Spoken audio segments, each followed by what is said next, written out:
நான் பேசும்போது ஒரு பார்க்க முடியாதவன் கூட என் பேச்சை பார்க்க வேண்டும்.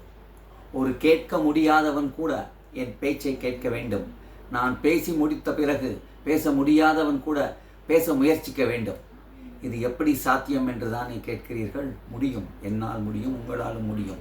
இப்பொழுது அனைவரும் கண்ணை மூடிக்கொள்ளுங்களேன். உங்களால் பார்க்க முடியாது. நான் ஒரு டயலாக் சொல்கிறேன்.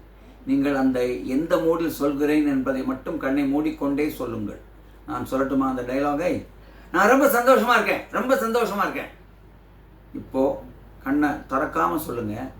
என்னுடைய முறைக்கு முகம் தெரிந்ததா, புன்னகைக்கு முகம் தெரிந்ததா? முறைக்கு முகம்தானே தெரிந்தது உங்கள் கண்களில். இப்பொழுது கண்ணை மூடி இருந்தாலும் உங்களால் என் முறைக்கு முகத்தை பார்க்க முடிந்தது. இப்பொழுது அடுத்த டயலாக் சொல்கிறேன். I am so happy to see you. வரீங்களா? இப்போ என்னுடைய புன்னகைக்கு முகம் தெரிந்ததா, முறைக்கு முகம் தெரிந்ததா? இதைத்தான் நான் சொன்னேன். ஒரு பார்க்க முடியாதவன் கூட உங்கள் பேச்சை பார்க்க வேண்டும்.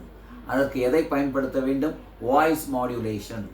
அதை சரிவர பயன்படுத்தினால் பார்க்க முடியாதவர்கள் கூட உங்கள் பேச்சை பார்க்க முடியும்.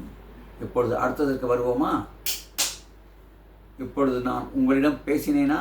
இல்லை என்று தானே சொல்கிறீர்கள். பேசினேன். நான் பயன்படுத்தியது என்ன?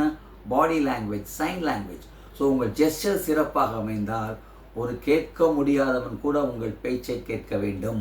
இதைத்தான் நான் சொன்னேன். ஒரு பேச முடியாதவன் பேச முடியாது, ஆனால் அவனால் முயற்சிக்க முடியும்.